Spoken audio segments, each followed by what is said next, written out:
Alright, we're back for some more duo reviews. Yay. With Scotty here. So what do you want to do first? Because we got two beers here, two big beers. Which one's probably more taste? Actually, I think they both probably have equal amount of character.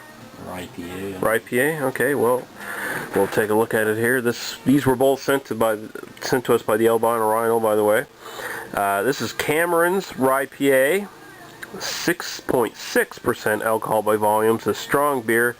Cameron's Rye Pale Ale has a combination of 5 malts and 7 hop varieties. Best served fresh. The blend of floral British and pungent American hops is well supported by a full malt body with a generous portion of rye malt. So it's not like it's an IPA, it's just a pale ale more or less? Well, I don't know. It's a sort of a new, in a way, it's sort of a new kind of category for beer. You say like RPA, I always think like, I thought I was always thinking IPA. Yeah, well I think that's the intention. It's like it's supposed to be like an IPA with a rye sort of kick character to it, right? But it's kind of dodgy. I don't think it's a solidified. Dodgy company. It's like black IPA. It's not really a solidified thing of beer yet. So I'll get you to open that. We had a Cameron's before. We had some other stuff. Yeah, we had a couple different things from Cameron's. It was the one where I thought the picture on it was an elephant, but it was a guy carrying like something. I don't know if you remember that. Snake? I don't know. Yeah, I don't know. I wasn't looking at it closely, and it looks like a fucking elephant. But there's a number under there. Is it a 9 or a 6? I don't know. Oh, I'm assuming it is a 9 because it goes up with the Cameron logo on the actual cap there, standing up. Yeah, well, see, it looks like, doesn't that look like an elephant from a distance? Like if you just glancing at it, wouldn't that look like an elephant, like the big ears and...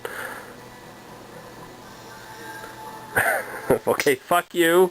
Pour the fucking beer. A couple drinks maybe, I don't know. I hate you. It's got stuff in it, sediment or something? Probably, it's probably unfiltered. It looks like it is. It looks pretty murky from here. Yeah, there's some sort of stuff in there. So I don't know the exact... I probably should have did some more research on this. I don't know the exact malt and hops profile. I probably should have did some research considering there's so many fucking things going into this, but it's very murky. What color would you say that is? That's kind of sort of dark. Almost looks like dark apple cider.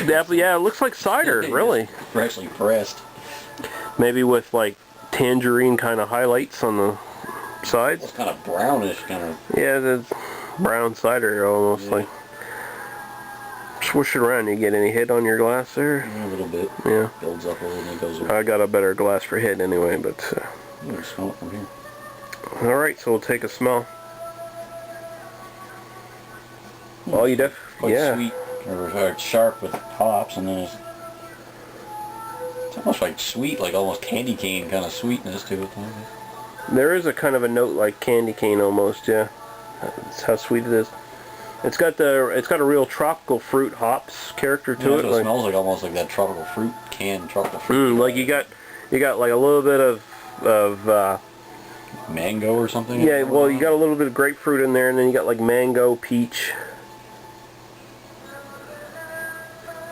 Like, what's his face there with his whiskey reviews? Oh, a little bit of this, a little bit of that. It's like, what the fuck? I don't smell that in there. Your nose is more evolved than me. That smells really good though. It doesn't...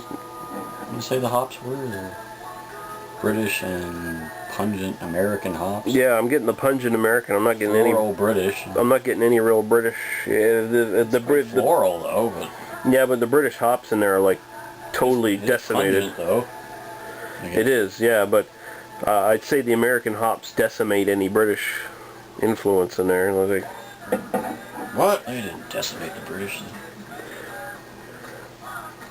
Smells good though. It really does smell like a fruit juice or something like that. Like, yeah, it's quite tropical. Yeah. I'm not getting much maltiness or anything. I'm not getting any rye. Like, is a rye kind of a dry kind of smell or something? Or? Rye's kind of like really bready, sweet, like Put me more on the taste. It's kind of being Yeah, subdued. I'm thinking. So we'll go right to the taste, I guess. Oh yeah, that rye already comes out there. Yeah, then aftertaste. Yeah, right in the back, like right in the top of the mouth. It's quite dry and bready. Of course, the hops are helping too. Man, that's got a big bread bite to it. Like, that's starting to coat my entire mouth. It starts, and it doesn't just come out in the back too. It's like, it starts from the front and moves to the back. It's like rye all over the place. No, I'm serious. It's like biting into like bread crust, like. And then you got at the very end some of those tropical hop flavors come up again in the back. Like, it's one of these beers where there's so much shit in there that a lot of it just blends together, and it's hard to really pick stuff out. Like, you'd have to be like a certified like fucking beer fucking expert. Like rye bread sort of. Yeah. To it a little bit. Rye bread with maybe like some sort of like tropical fruit jam on it or something. Yeah. You can definitely tell it's an IPA though. The bitterness is like building up. Yeah, like it's got pretty good bitterness. It's got enough bitterness, no alcohol at all. That's good. Very drinkable though. That's an excellent beer. Yeah, definitely very drinkable. Session that thing. Yeah. The head's holding. Yeah, the aftertaste, those tropical hops flavors, like they really start coming out a lot, and the rye sort of like falls underneath, just holding it up. That's really damn good. That's pretty good. That's a good. That's actually I dare say that's a better flavor combination than say like a black IPA where it's basically like a mix of a stout almost with like an IPA where the malts are very roasted. Like I like that, but I think this works better. Like it's just enough of that sort of maltiness, extra sort of bitter, almost bready, roasty kind of malt character combined with the hops. It works a lot better in this instance than. That's good. I really like that. Wow. I think I'm going to say 4.5 out of 5. I'm actually quite impressed with that. 4, yeah. Taking a 4, yeah. Pretty damn good. God damn. Gotta complain though. Cameron's, what are you doing? You only had the bottle filled to like about there. This one's the same, isn't it? Oh no, that one's up to an inch. Yeah, that's a proper fill. This one was down like there. Was it? Yeah. So Under control. and I've talked to some other beer tubers and stuff, and they've said yeah, their bottles were filled to there. So they must have had like a lot. They do that on everybody's bottle, they can fill another bottle. I'm thinking maybe they had like so many bottles and maybe not enough beer, so they filled them a little bit lower. Or it was a night shift and they had some mouth breather.